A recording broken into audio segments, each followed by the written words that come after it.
If you have an egomaniac, a person that wants attention, a person that craves attention, what do you give them?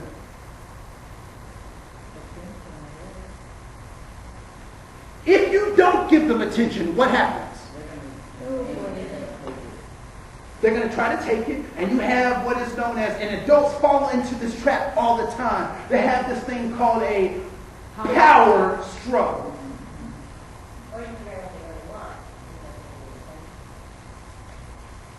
And I'm going to offer to you, give people what they want. If you want to capture somebody's attention, give them what they want. Now, so I work with a lot of politicians. I work with lots of bureaucracy.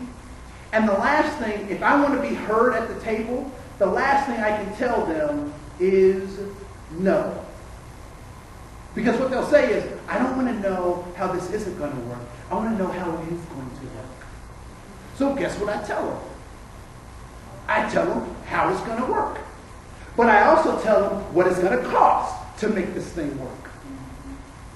And so when we work with teenagers, oftentimes what we do is we pick them up instead of letting them crawl on the floor to find out what that's like.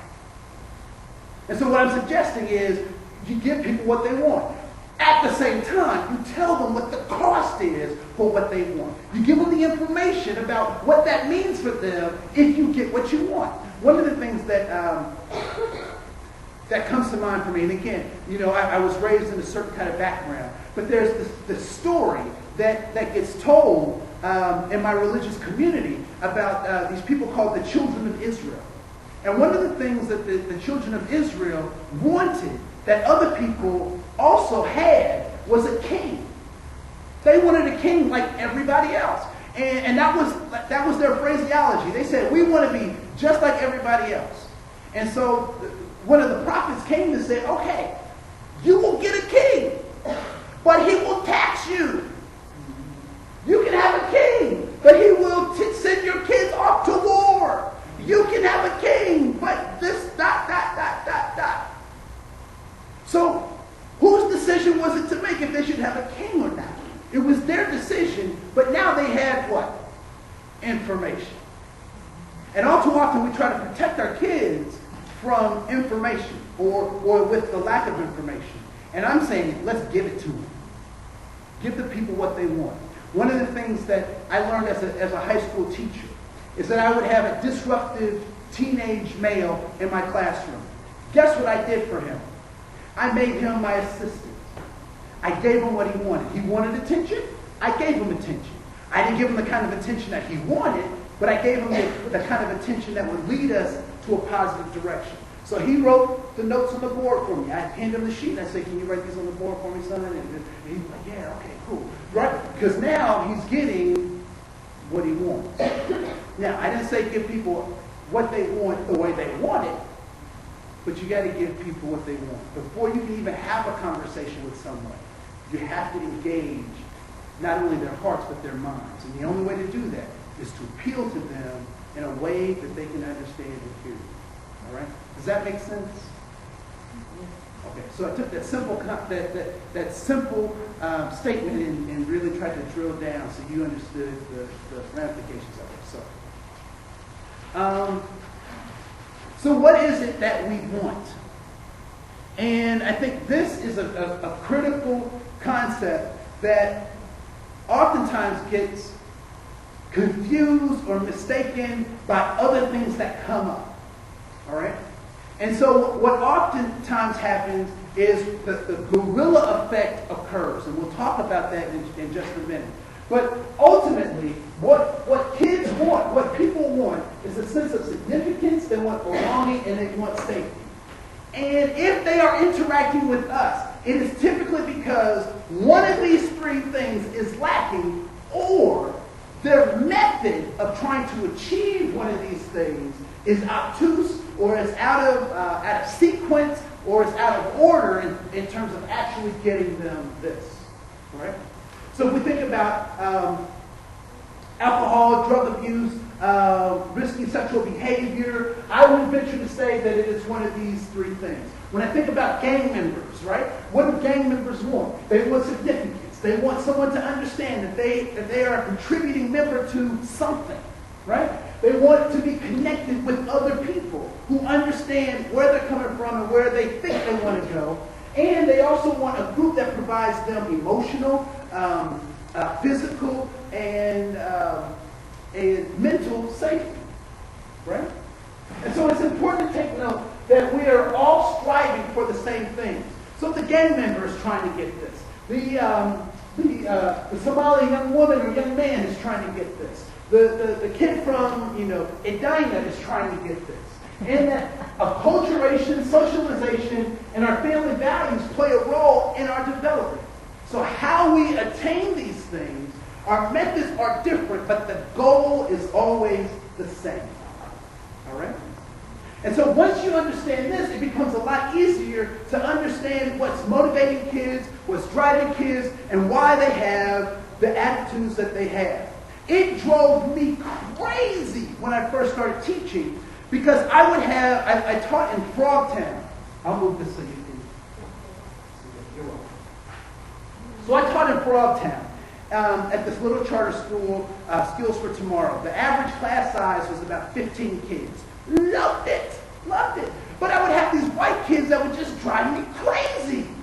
Because they come with the pants sagging and a hat to the side with a little swaggy swag. And I'm like, you kids are white. Why are you acting like this? Act like white people, And then, I had to check myself, like, what do white people act like? And then what do Hispanic people act like? And what do black people act like? I had to really define that for myself, right? But it used to drive me crazy until I understood that if I'm a white kid in Frogtown and I don't act like everybody else, what's going to happen to me? Belong. Not only do I not belong, what is going to happen to me? I'm going to get beat up. I'm going to get jumped. So yeah, I got to get my little swaggy swag on, right? Talk like the talk. Fit in so I don't get beat in or beat out, whatever, right? And so once I was able to really understand this, it really clicked for me how to engage young people, because they're trying to get something through their behavior. And that the behaviors that I see are only smoke screens for this kind of stuff. All right? So safety. So they're trying to get some sense of physical safety. Significance. What was that quote by Steve Jobs? Yeah, it's very long. Here we go. Here's to the crazy ones, the misfits, the rebels, the troublemakers, the round pegs and the square holes, the ones who see things differently. They're not fond of rules. You can quote them, disagree with them, glorify them, vilify them, but the only thing you can't do is ignore them, because they change things. They push the human race forward. And while some may see them as crazy ones, we see genius. Because the ones who are crazy enough to think that they can change the world are the ones who do. All right? That's Steve Jobs. And actually, before his passing, I put this up, so I need to finish that. But yeah, so they need safety. And I'm not talking about the safety that comes from not taking risks. What are risks? We talk about kids having risky behavior. We talk about kids taking risks. What are risks? Where you don't know what the consequence will be of the Okay, action. so you don't know what the consequences will be of the action. What else? It's taking a chance. What else? Stepping out of your comfort zone. And I agree with all of those. I would also add that risks are values clarifiers. When you take a risk or don't take a risk, it becomes very clear what your values are. And so when we talk about this sense of safety, we're also talking about the other side of that, which is risk. So how do I clarify my values? I won't do something that's against my values. So when you see kids taking risky behaviors, we need to start thinking about what are the values associated with the choices that they're making, and not just look at the choices, right? And so oftentimes folks try to get safety through those methods. Give me an example. Of That kids that are taking risks that are valued. Kids who take. I would say any risk is a value clarifier. Yes, ma'am. I think we can relatively grant teams limit and taking the risk of having children. And so I can begin at being pregnant, and then I think about, and then having two children, and, looking at the culture pieces and the value, I mean, that kind of also not looking at, those look at children for the value that maybe having children, it doesn't look unplanned, but it's often part of culture piece, and then having children be known that we are a culture piece, might be a value, and might not be my value, but might be part of it. Just trying to look at a different lens, try to understand it. Yep. So let's take a step back before we talk about other people. Let's talk about us. I want you to think about a time that you took a risk. That you, as an individual, took a risk. Why did you take it, or why did you not take it? Whatever the rationale that, hold on, I see you. Whatever fueled your ability to take the risk, or whatever kept you from taking the risk, that was your value, right? So, for example, I would climb trees with my brother. My brother's more adventurous than I am. He would jump out of the tree. I would climb up there. I'd get on the edge of the tree to jump out too, and then I go, "No, I don't want to do that," because my values were different than him. He got a thrill from taking those kinds of risks. I got a thrill from not going to the hospital. Right? So that is where behaviors start to become, or risks become, a clarifier of your goals. So, for example, let's go back to having children, right? At an early age, people will say that. Part of that decision, or the lack of a decision, because a lot of times kids will say, well, I didn't plan it, I didn't blah, blah, blah. But having a child is not something you just, you don't slip and fall. Right? So you did make a decision not to make a decision about slipping and falling. Right?